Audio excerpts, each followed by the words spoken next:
everybody, my name is Andrea of Makadrez.com. Today I am sitting here with Cloé Luv. How are you today? I'm great. And yourself? I am good.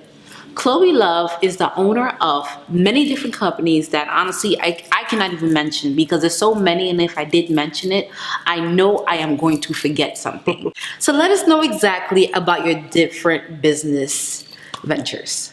Well, I have businesses in music, corporate, and a conglomerate basically of different businesses that don't necessarily have anything to do with each other. So like I have a process serving company. Those are the people who come to me and be like, you've been served. So I have an agency that gets accounts from a lot of law firms or real estate agents or whatever, and I distribute them to workers to go out and get served, and I do the paperwork for court, or my agency does. I have a financial consulting company that helps people with their goals such as credit repair, financing, understanding business credit, things like that. And my baby is Brook Brovaz Music, which is what most people know me from. I'm the CEO of Brook Brovaz Music and the business and personal manager there as well. So what made you want to start these different business ventures? Because when you, as you say it, they really have nothing to do with each other. So how do they play part in the big picture? Well, those are a few. I still have boutiques, I have a nonprofit, but the first business venture I started at 23. I always knew I wanted to be an entrepreneur, and I started the process serving business. I didn't stay with it. I went to school, got my bachelor's in legal studies, and actually during my master's, I met the producers of Brook Brovaz. And when I met them, they were in a home studio making great music. So I was like, I got to be a part of this and take this to the next level. And I was getting my master's in public administration when I met them. So after that, I always felt like a little depressed, like, all right, I got this degree and I never did anything with it. So we started a nonprofit, which goes great with public administration. And either prior or after that, I went back for my second master's in entertainment business. And I just kind of put everything together. Even though they're separate, my nonprofit has a arts-based program for 11th and 12th graders, as well as a women's empowerment program and a program that targets homeless men in New York City. Really? Wow. That's what we do. So how do you have time to balance it all? Well, I do everything full time. So I have not worked a traditional 9-to-5 since maybe like 8-9 years. So wow. I've been able to dedicate my 24/7 fully to how I choose to delegate my time, which has been a blessing. And I feel like the jobs that I had prepared me for being able to multitask in business, because I was a case manager and I had caseload from people who just came home from jail. Then I had a caseload from high school students. Then I did benefit screening for people off the street. So I was used to basically working 3 jobs in one job, and I was able to translate that into my personal life and my personal business and run multiple companies and just delegate my time like I would have at a 9-to-5 or as an entrepreneur, a 9-to-9. So tell me about Brook Brothers. How exactly does, because Brook Brothers is a music company. So what part do you play within that family? Do you consider it a family? Yeah, it's definitely a family. Brook Brovaz is it's a family before anything else, I must say. And we decide everything together. I do the business and personal management, as well as I'm the CEO. So the funding, the budgets, the place, all the responsibilities is my burden to bear, so that the creative people can just be that creative. And I actually started off with them and I was trying to be a songwriter. I haven't wrote one song with them, unfortunately. I co-write on some things or I come up with ideas, but I haven't been in that element since I've been in business with them. But It's cool because my writer's element came back. I wrote a nice script for a love story, and Oh, really? yeah, I'm in the Nice. talks with a dope director about bringing that to life. So it came back in a different way, and of course, my music production company will be scoring my movie.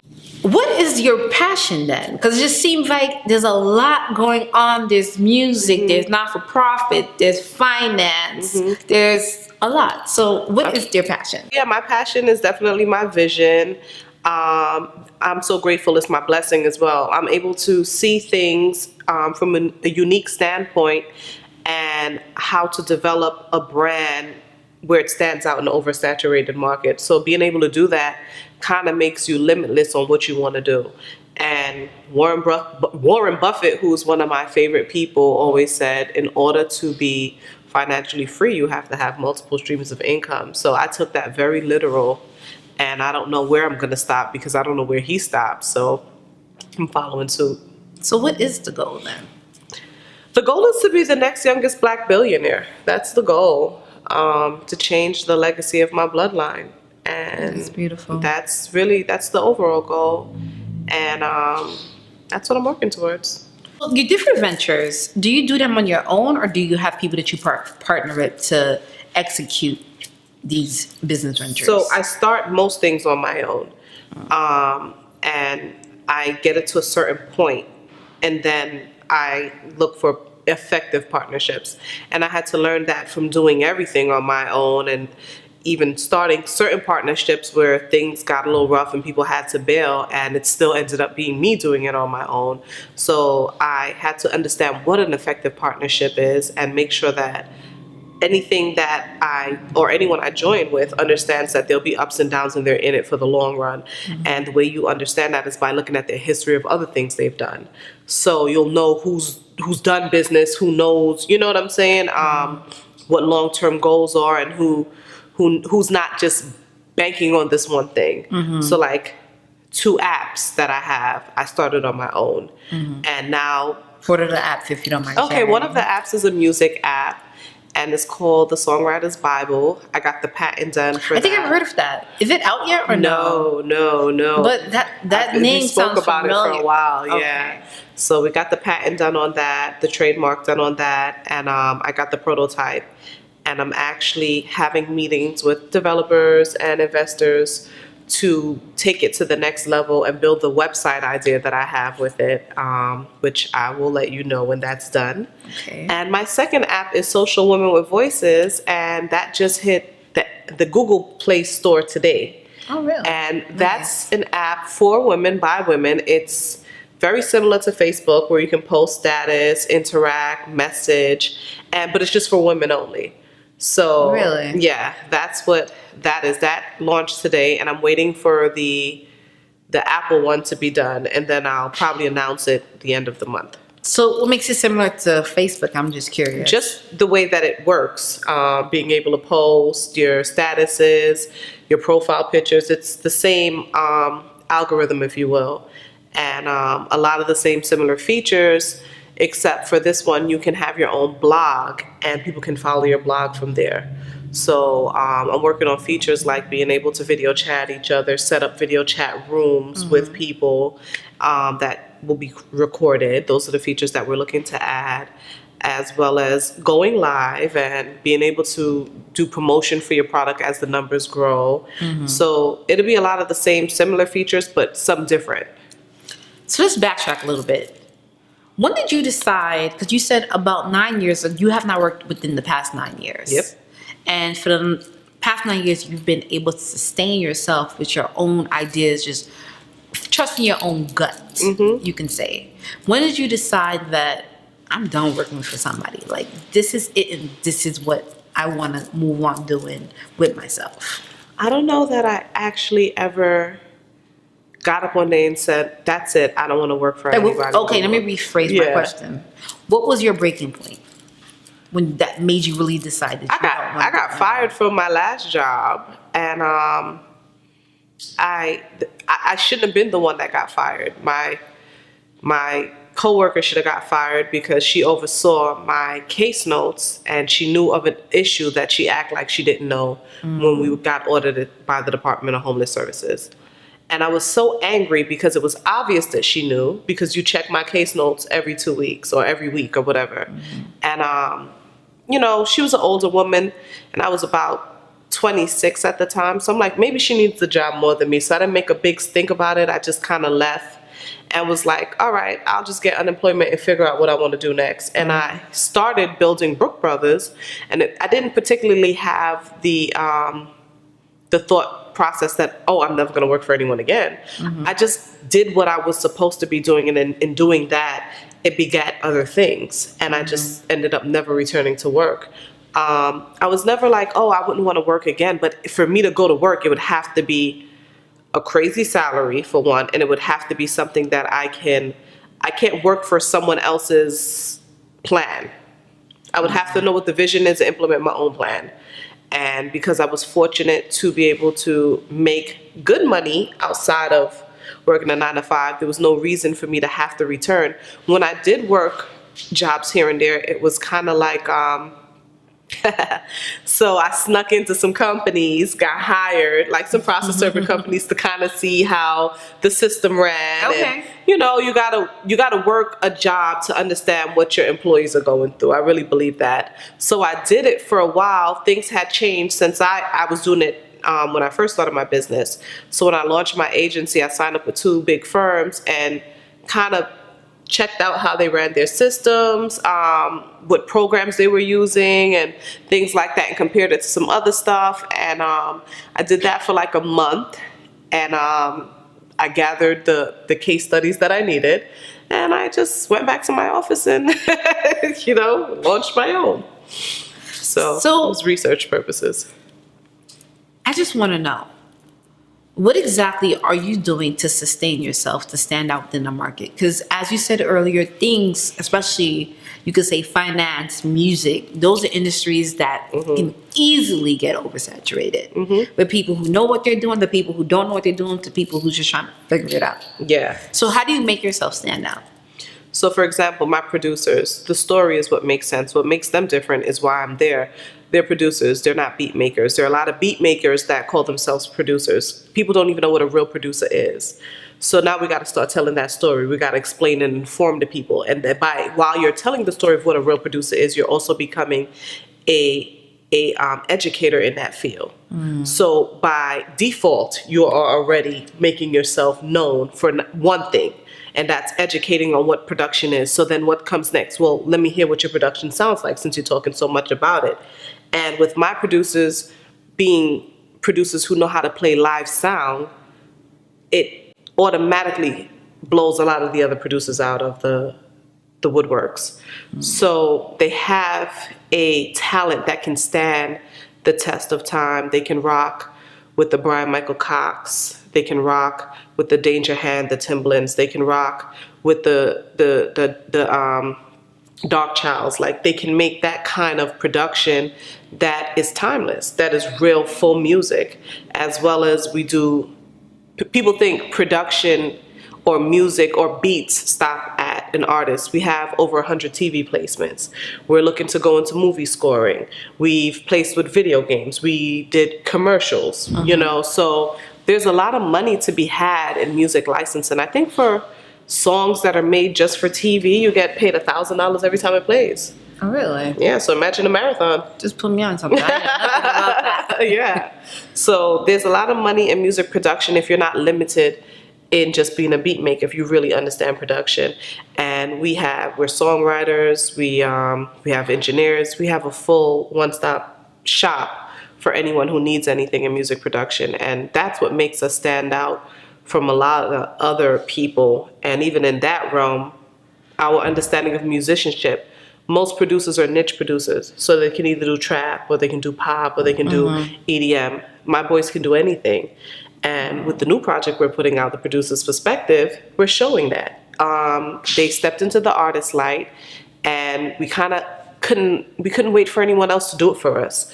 You guys are writers. You guys understand how to deliver music. You're producers, so you see people's song from the beginning to end anyway. See your own out. And what we're doing is every song on the album is a different genre. So it showcases their limitlessness in production.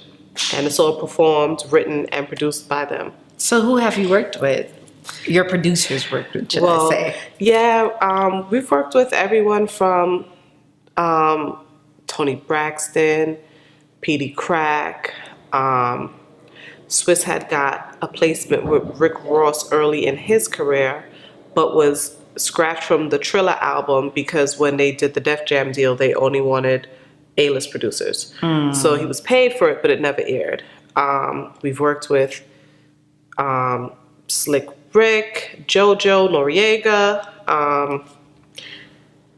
You have a long list Uncle of Murda. well-known people who are making it happen in the industry. Jay recorded Name and Number at my studio. Bobby Shmurda, designer. A lot of people from the production company to the actual recording studios. We've had a lot of people utilize that platform. That's amazing. One thing I can say about you, anytime you see her husband. Yeah. And I would say he's your number one supporter, yeah. number one fan. Yeah, that's like earlier you came in today, he came in just to take a picture of her. I found that to be so beautiful and stuff like that. So how do you sustain your relationship with all these things you have going on? Well, we live together. Because you are a mother too. Yes, I have my baby. So how do you balance it all? Because your personal life, being a wife, being a mother, being a businesswoman of many different things. How do you sustain it all? Well, that's a good question. Because some people think when you're chasing your goals, you should be by yourself because a relationship is a distraction. My partner was made for me. So with understanding that, it's not hard for us to balance because we move in sync. Our goals are aligned, our values are aligned.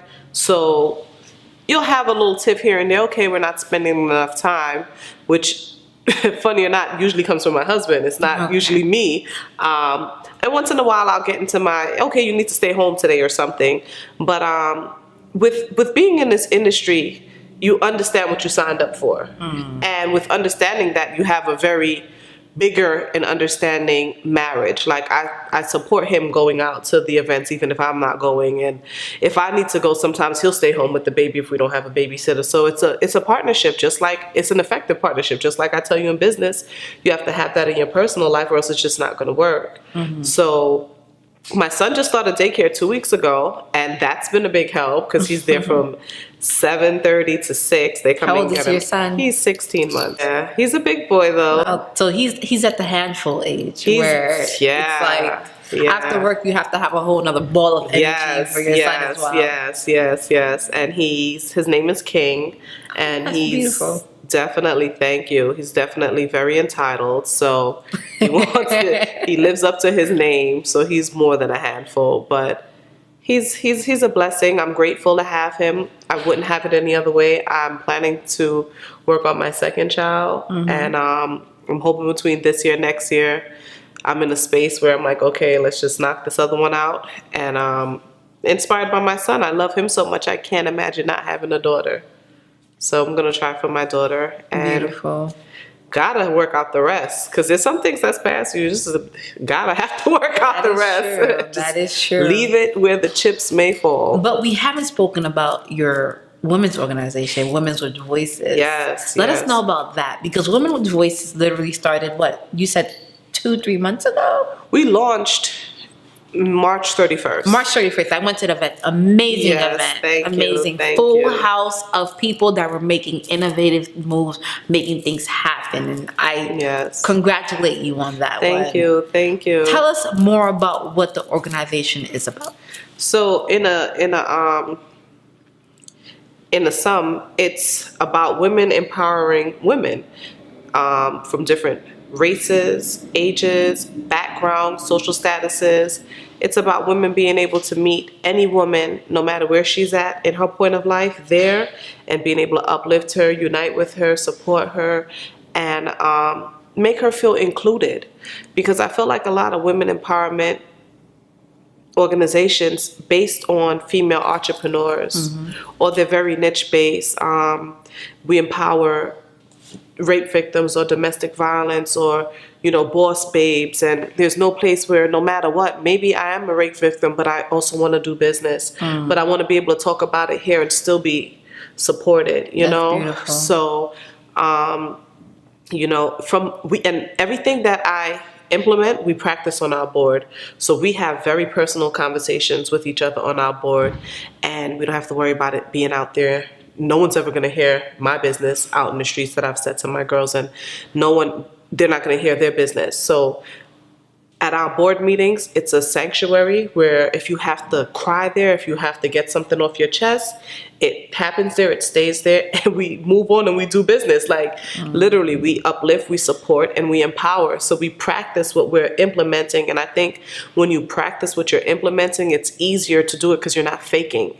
So we live by the standards that we run the organization to, and that makes it so much authentic. And does your board consist of your close friends, or is it more so people that you met along your journey and you just got cool and it's like, hey, I think you'll be great to start this with? So one person on my board is one of my best friends from kindergarten, one of my co-founders.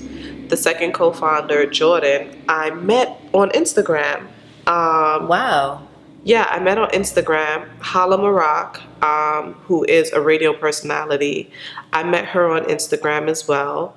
And from connecting with her and going... Just like, I'm sorry to cut you off, but just like, hey, just talking, liking each other's pictures and stuff like that. Well, I think, I don't remember. The thing with Jordan is I was actually talking to another girl whose name was Jasmine. And she kind of looked like Jordan. The universe put me and Jordan together because when I met Jordan, I was like, you don't look like your pictures. And I was like, how did we meet up? And she's like, you emailed me. So something must have happened when I was speaking to Jasmine, and maybe I went to the Explorer page and it went to Jordan's page. And I must have saw the J and the slates, similar physiques, and they both were in journalism, and I sent Jordan the email instead of Jasmine. Oh, wow. And that's how I ended up meeting Jordan, which was like the best, I can't say mistake, or the best perfection that the universe could have brought in, because I love her like dearly, and she's become my little sister, and she's my other co-founder. That's beautiful, actually. Yeah, and because it's rare you come across, especially on social media. Yeah, because everybody kind of have this thing where they have to be on top of each other. And she's a model and she's published. And then we have Hala. I think either I reached out to Hala to come to my event, or Hala reached out to me about something else. But Hala's radio personality, she's been on 105, she's been on Boom Radio and PA, like she's doing big things, and just really humble, nurturing, beautiful women. And I feel like my spirit attracts that, very beautiful women. And Hala's the one who puts together our events, our workshops, our outreach, and making sure women are getting services and feeling included. And then we have Beatrice and Jen, who I met at Hala's workshops. And my little sister does a lot of the administrative research and background, so she's our secretary. But since the event, we had Nene Grace, who's one of our honorees, want to extend it to Jersey. So we're going to work on the Jersey chapter.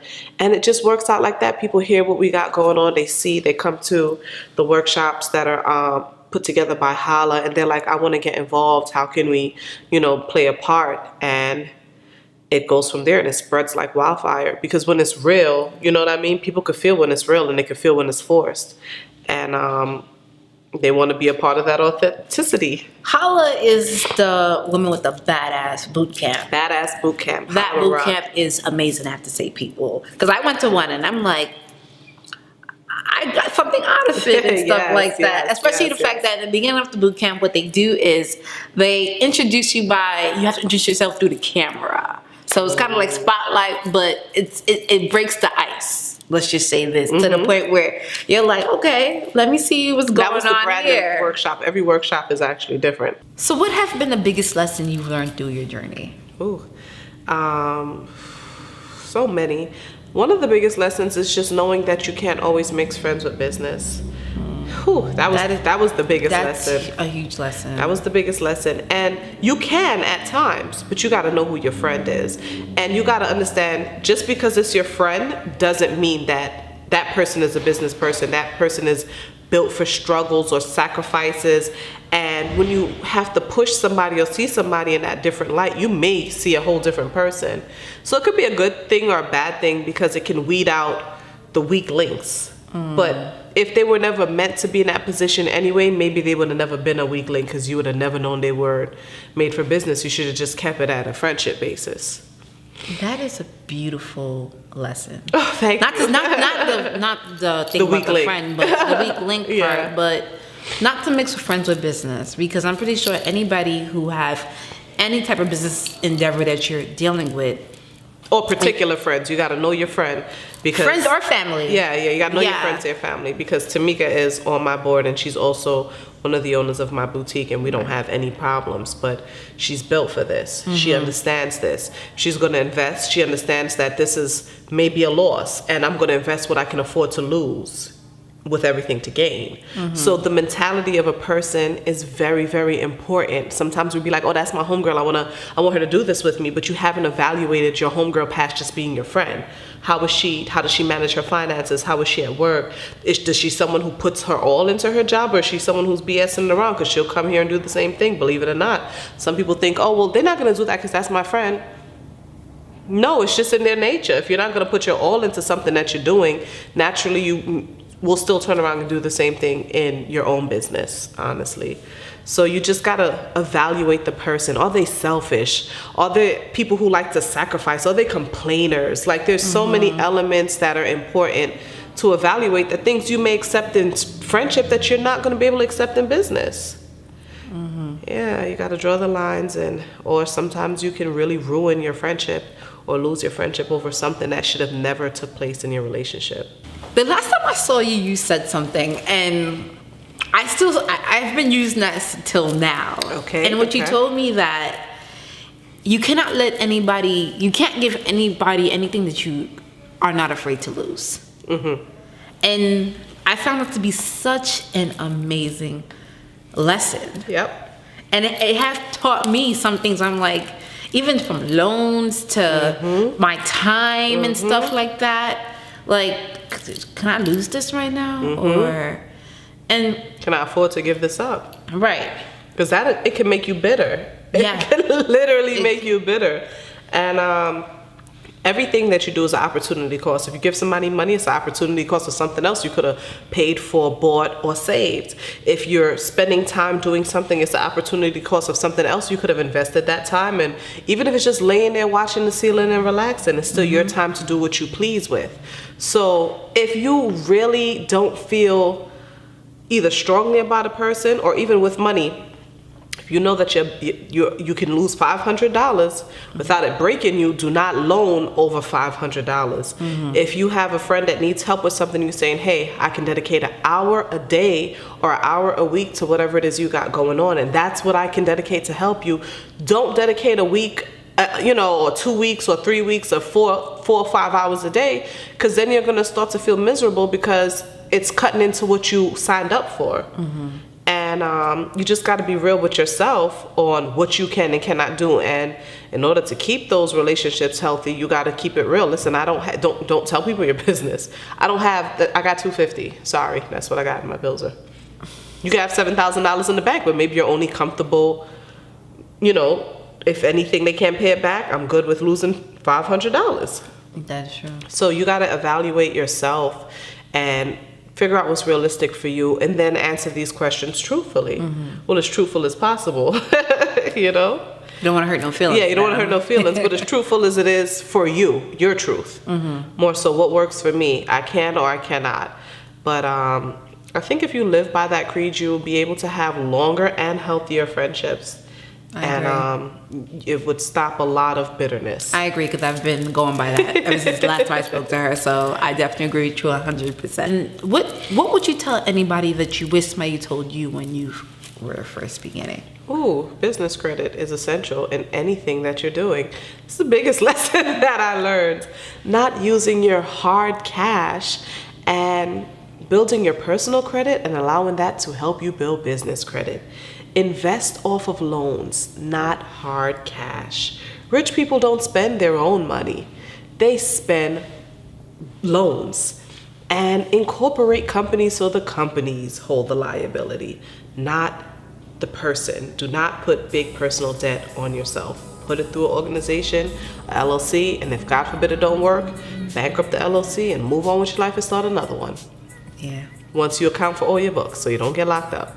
But I wish someone had broke that down to me instead of, emptying your savings, pulling your 401k, and doing that stuff. If someone had said, hey, there's a better way of doing this, do it through your business, get funding through your business, and worst case scenario don't work out, bankrupt the business because insurance will kick in anyway. Yeah, I agree. Because I agree with Chloe on that, because literally people are afraid of bankruptcy.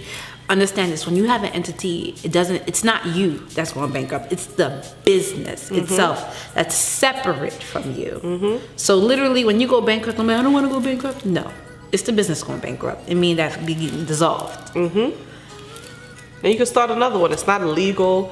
It's not nothing spooky. There's no law against being a bad business person. I think when Bush was president, he had said he had 10 or 12 businesses that he ran through before he got a successful one.